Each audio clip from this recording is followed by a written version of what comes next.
Hey guys, Colin here with Main Street Wolf. Happy New Year to everyone. Hopefully everyone had good holidays. And today I want to talk about something that's related to New Year's, and that's New Year's resolutions, or more specifically, setting financial goals.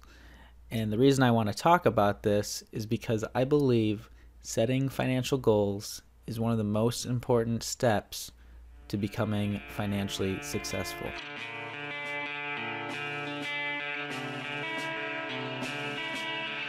By setting up some financial goals, you're doing a couple things for yourself. One, you're creating a structured plan to achieve a certain goal. It's important to create a structured plan with lots of details. That way you can kind of go step by step and see what needs to be done in order to accomplish your goal.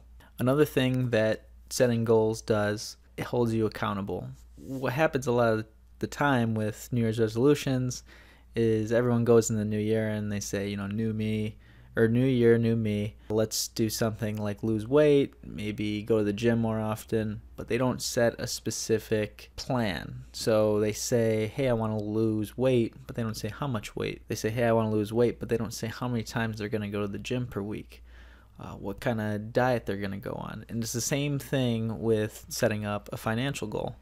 If you say, hey, I want to save $10,000 this year, but you have no plan on how you're going to save $10,000, it's not going to magically happen. So unless you play the lottery and you're super lucky, maybe that's your shot, right?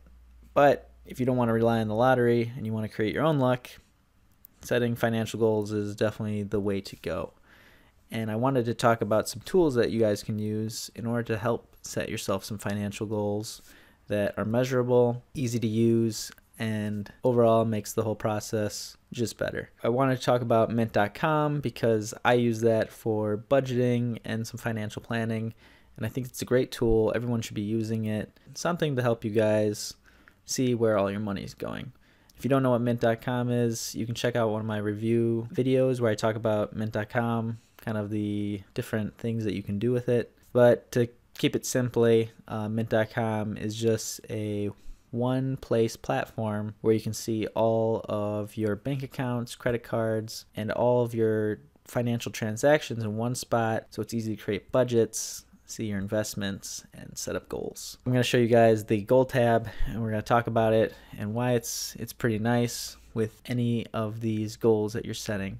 Now, for Mint.com, really it's only good for one type of goal or one financial goal, and that's saving money for something. It doesn't really have that good of a template, or there's no process for setting up a plan for creating a business or creating income, other than the only thing you can do with income is on the budget tab. You can say, hey, I get this much income from my normal job. I'm trying to start this side gig that's gonna bring in $100 a month. You can separate that income, and then when that income comes in, you can see that measurement of, hey, did I make $100 this month from that side gig? So that is something I guess you can do, but it's not that detailed. Now, for the tools that you can use on Mint.com, or more specifically the goals tab, you have things like saving for retirement, taking trips, buying a car. So we're just going to click on one of these and kind of show you the power behind this tool and why it's good to use stuff like this. We clicked on retirement. Let's say our age is 22 and we're looking to retire at 65. Annual income, $60,000.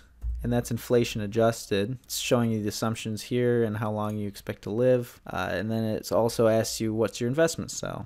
Are you short-term, conservative? Let's go with aggressive growth just because we're pretty young at the current age of 22. So you click next and we'll add an account later. Not really. You put a title on your goal. It shows you the goal amount that you need to live that lifestyle. You just told it $60,000 a year. Inflation adjusted, and it will tell you the monthly contribution of what you need with that 9% growth in investments year over year. This is what you would have to put away. Now, if you didn't use a tool like this, you would go and say, hey, I want to retire, right? I want to retire by 65. And if anyone asked you, oh, so like how much money do you put away each month? You'd have no idea how to answer that because you didn't have a plan, right? You just want to retire by 65. That's the generic plan, but once again, you gotta get more detailed and be able to track it. With any of these savings goals, Mint.com is great to use.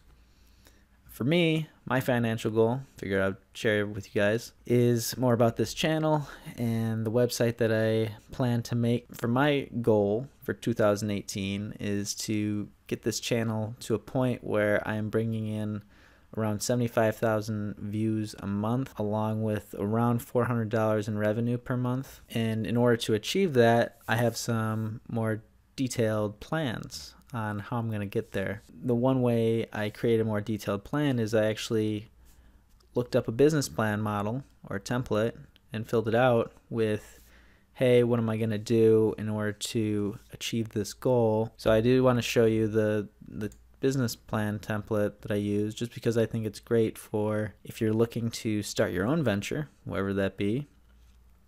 I think that's super exciting if you want to start your own business or increase your income. I'm kind of going more of increasing my income instead of cutting back on expenses. And if you go to this website, they provide a great template for free. You just download it, and it has things like what your company would do, what are your products and services, what's your marketing plan, operationally what you want to do, and it also talks about setting up what expenses you expect and how much revenue are you projecting. So by using this template, you have a plan, right? And you're held accountable to this plan throughout the year. And at the end of the year, you can measure up against your plan and see how you did. Now, there's a couple things I want to talk about when actually setting up your plan. You want a couple things. You want it to be realistic. You don't want to say, hey, I want to start a business and I want to make $1 million. It's just not going to happen unless you're like some software genius. Then definitely message me in the comments and we'll work together. But setting realistic goals is important as well, because otherwise you're going to get discouraged. Another thing you want is details, guys. You want a detailed plan. I talked about it earlier, but without the details, it's just harder to accomplish your goal, and you really haven't taken the time to take it serious and think about, hey, how am I going to get to this end goal? And another thing to remember is if you do fail, it's okay. The important thing, so let's say your goal was to save $10,000 by the end of the year. If you set up a goal each month of, hey, this is how I'm going to do, I'm going to cut back on these expenses, maybe increase my income by doing some side gigs, that way I can bring in more money to save for this $10,000 target, and you come up short and you only end up saving $8,000. Well, the beauty of it is the fact that you still saved $8,000, right? You set a goal for $10,000, you fell short, but you learned a couple things, that how to set a goal, how to stick with it. You obviously stuck with it for some amount of time, and you can learn from that. It's a learning experience. The next year you can set a different financial goal. Okay, maybe you didn't reach your goal, but you still saved $8,000, which good on you. That's pretty much it, guys. Thanks for watching. Remember, setting financial goals is very important. Create your own luck by just going out there, setting goals, doing your thing. Definitely leave down in the comments below what your financial goals are for this year. Or if you happen to win the lottery and you want to be friends, also hit me up. Thanks guys for watching. If you're new to the channel, talk about personal finance, fintech, cryptocurrency, anything to do with money. And if you did like the video, please consider giving a like and subscribing to Main Street Wolf. And once again, thanks guys.